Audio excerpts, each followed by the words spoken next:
Je voudrais juste, dans un premier temps, déjà attirer votre attention sur la To petite... start with, I'd like to draw your attention to the comment I made on the title. I put "and" in bold and underlined it. I've made the presentation available in both French and English. But I want to address not only SDG2, but also the links between all the goals on the 2030 agenda. 2015 was an extraordinary year. Extraordinary because of the impetus and the fair wind of hope, which led to the signing of the agreement and the negotiations which led in September to the adoption of the 17 Sustainable Development Goals. If you look at Goal 2, it's zero hunger. But if you focus in on it, you'll see it's a bit longer than that, and you'll see that it encompasses 3 terms which don't mean the same thing at all: hunger, food security, and nutrition. And in addition to that, you also have in the subtitle sustainable agriculture. I'd just like to draw your attention to the fact that none of this goes without saying, and underlying these aspects, we have policy choices to link agriculture and food security, and at the same time, it's a recognition that food security can't be reduced to ending hunger or improving nutrition, but it addresses all aspects of malnutrition, the triple burden, as we call it. We could have made a different choice, as you know. Now there's a very strong link between food insecurity and poverty. You also know that there's a very strong link between the absence of food security and health, and that the food security issues have, across the world, become the #1 public health issue. So we could very easily have had zero hunger or other forms of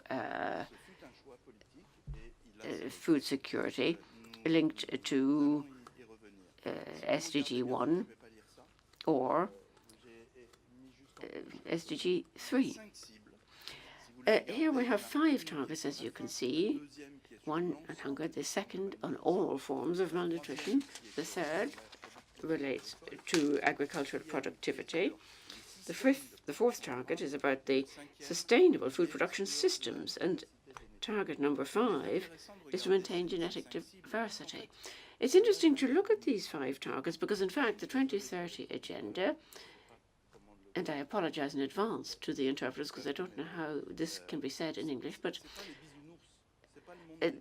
the 2030 agenda is not about the milk and honey. It's about the world of contradictions that have to be resolved. It's about trade-offs.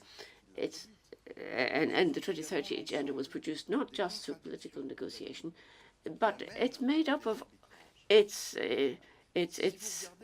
different contradictions, which leads to the trade-offs. If you look at SDG2, you will see that all forms of malnutrition are addressed there, but the term obesity doesn't appear. But we know that obesity is a burden of a scourge throughout the world in all professional groups, and it's growing, and it is a form of malnutrition. In the 3 pathologies, it leads to cancer, diabetes, and cardiovascular diseases. Similarly, in SDG 3, we see, or in target number 3, we see a link to the incomes of small-scale food producers. But we all know that it's not enough to increase productivity to, at the same time, increase incomes. And so there, too, you potentially have inconsistencies or contradictions. And there, too, we will probably need to negotiate and reach agreement. Similarly, with target number 4. There, we seem to have a ragbag: sustainable food production system, agricultural practices, as everything went hand in hand. But what's important is that, again, we have contradictions and we have trade-offs to make. So the idea I want to put to you is that SDG2 is very closely linked to the other SDGs and cannot be looked at in isolation. And in fact, it is all the links between the different targets and the other SDGs that will determine whether we want to be serious about achieving the 2030 agenda. There are two types of discourse around Agenda 2030. There are those who don't believe in it at all because it's just a set of contradictions. There are others who say, oh, this is a passing fad. But I'm more inclined to agree with the third type of discourse. It's a transformational utopia. Let's believe in it, because if we take seriously the underlying trade-offs, then we will get progress for humanity and for our planet. But then you need to consider the interactions and the synergies as well as the contradictions. Let's not allow ourselves to be confined to regarding SDG as a goal. Instead, we should think about using SDG2 to achieve all the other goals in the 2030 agenda. Act on poverty, act on health at the same time. Act on water quality, environmental quality, climate change, etc., etc. I could mention all of them. In the 20th century, although we're no longer in the 20th century, where we had huge population explosions, and then agricultural production was linked to food security. The paradigm at the time was to produce more, because otherwise we'd have had humanitarian catastrophes, famine, and wars. And so we saw that.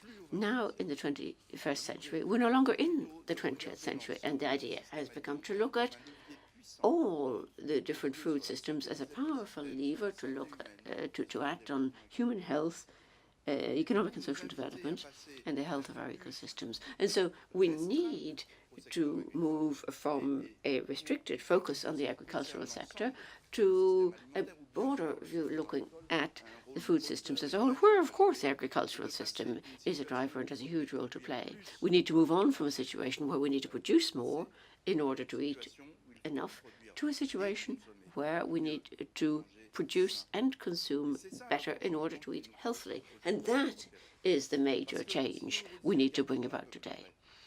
If we look at this a bit more closely, there's a paradox in the history of mankind. We've never eaten as well as we now eat today, but we've never found it as hard to eat as we're finding it today. The second paradox is that we're all saying the house is burning, we'll never manage this, but at the same time we're saying, oh, nothing is changing, we're not going to get anywhere. And I want to correct that second paradox. There's a lot of change happening, not always in the right direction, but there is a lot of change happening. And if the change is not as swift as we want, it's not because we're doing nothing.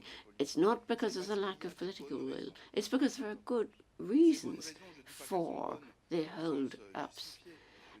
When I say good reasons, I'm not saying that they're justified. I'm saying they're the ones that are preventing us acting. And those reasons are a lack of data and understanding of these complex situations, conflicts of interest, and our incapacity to discuss it all as a complex process. And that's why the HLPE was created. The HLPE was created because if you ask what is your opinion about the lack of food in the rest of the world, some people will say, what do you mean by opinion? Others will say, what do you mean the lack? Others will say, what's food? Others will say, what do you mean by the rest of the world? We're not always able to understand one another. And an HLPE study at the request of the Food Security Committee is different from your traditional style of report, because one, it addresses a usually controversial and hot topic. The idea is not just to come up with a scientific synthesis or to present just one point of view. The idea is not to have a soft consensus. Instead, the idea is to identify and understand the disagreements. What is holding up action? How will identifying that particular point enable us to make progress towards the consensus in the Food Security Committee.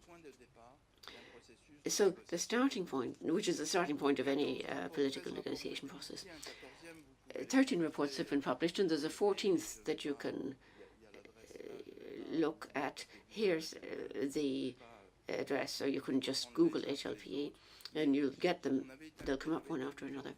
But I was invited to the high-level political forum in New York for the SDG reviews in July, a year and a half ago, and we highlighted 4 findings. The first is the full set of complex interactions between food security, health, ecosystems health, climate change, social justice, and political stability.